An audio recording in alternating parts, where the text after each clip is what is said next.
High everyone, welcome to my channel স্টেয়ান্স lifestyle. তো একটি নতুন ভিডিও নিয়ে চলে আসলাম তোমাদের সঙ্গে। আশা করছি তোমরা সবাই ভালো আছো আর আমিও খুব ভালো আছি। তো আজকে ছিল আমার আরেকটি শ্যুট, সেম লোকেশনে ছিল। নদীয়াদি স্টুডেন্টের এক্সাম ছিল আজকে, তাই আমি আর আমার ফ্রেন্ড মিলে চলে যাচ্ছিলাম সে জায়গায়। তো আমরা তার আগের দিনই জানতে পারি যে ওরও সেম লোকেশনে শ্যুট ছিল। আমরা অনেক খুশি হয়েছিলাম, আমরা অনেক গল্প করতে করতে যাচ্ছিলাম, যেহেতু আমার বিয়ের পরে ওর সাথে আমার ফার্স্ট দেখা হয়েছে। আর আমার সাথে আমার বড় যাচ্ছিলো আমাকে দিয়ে আসতে। ওর যাওয়ার কোনো কথা ছিল না, যেহেতু ওর ডিউটি আছে। তো বললো অনেক টাইম আছে, তোমাকে দিয়ে আমি তারপর ডিউটি চলে যাব। তাই ওকে দেখাচ্ছিলাম, ও ছিল না আমাকে ক্যামেরাতে নেবে না। তো গল্প করতে করতে প্রায় অনেকটাই চলে এসেছি আমরা। তো আরেকটা কথা শেয়ার করি তোমাদের সঙ্গে, আমি আগে শ্যুট করতাম, বিয়ের পর আমার শ্যুটটা প্রায় 1 বছরের মতো বন্ধ ছিল। কিন্তু আমার শ্বশুর আর শাশুড়ি মা আমাকে আবার শ্যুটে যাওয়ার কথা বলে। আমার সত্যিই খুব ভালো লেগেছে ওদের এই কথাটা শুনে।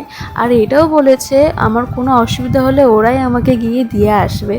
আমরা লোকেশনেও পৌঁছে গেছি।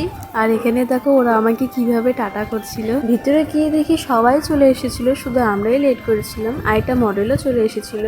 ওর সাথে আমাদের ফার্স্ট টাইম পরিচয়, কিন্তু আমাদের বন্ডিং খুব ভালো হয়ে যায় বোনের সাথে। তারপর আমরা এখানে বসে একটু নাটক করছিলাম। দেখো আমি রেডি হয়ে একদম বসে পড়ি, এখন মেকআপ শুরু হবে।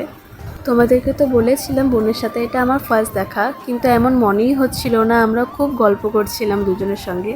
আর এদিকে দেখো ও একদম রেডি হয়ে বসে পড়েছিল, এখন ওকে লেন্স পরানো হচ্ছিল। আর এদিকে আমাকে দেখো একদম সাদা ভূতের মতো লাগছিল। ও জানতো না যে আমি ভিডিও নিচ্ছিলাম, ও একদম শান্তশিষ্টভাবে বসেছিল। আর এখানে আমার প্রায় মেকআপ কমপ্লিট হয়ে গেছে, শুধু হেয়ার করাটা বাকি ছিল। আর যতটুকুই পেরেছি শ্যুটের ভিডিও নিয়ে তোমাদের সাথে শেয়ার করেছি। শ্যুটের মিডিলে আমরা অনেক ফটোও তুলে নিচ্ছিলাম আর আমরা ভিডিও করে নিচ্ছিলাম। আমরা অনেক এনজয় করি, অনেক মাস্তি করি সবাই মিলে।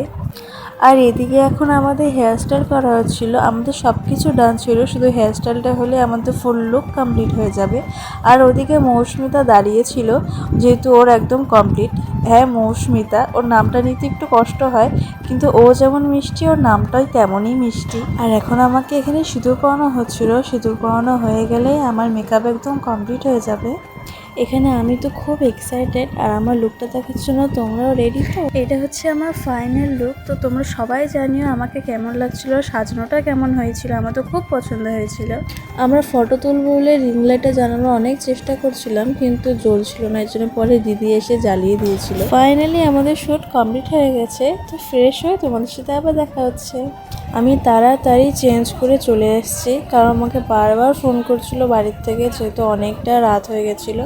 আর ও আমাকে নিতে চলে এসেছিল। আর এখানে আমরা সবাইকে টাটা বাই বাই বলে বেরিয়ে গেছিলাম। ও আমাকে বারবার বলছিল আমাকে ভ্লগে নেওয়ার জন্য, আমরা আবার এদিকে যাই ভিডিও করেছিলাম। আমরা এখন গাড়িতে উঠে পড়েছি, আর আমরা মেকআপ তোলা একদম সময় পাইনি, যেহেতু অনেকটাই রাত হয়ে গেছিলো।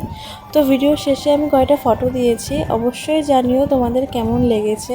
আর আমার ভিডিও ভালো লাগলে অবশ্যই like, comment, share and subscribe করে দিও। আর তোমরা সবাই আমাকে একটু সাপোর্ট করো, যাতে তোমাদেরকে আমি আরও সুন্দর সুন্দর ভালো ভিডিও দিতে পারি। তো সবাই ভালো থেকো, সুস্থ থেকো।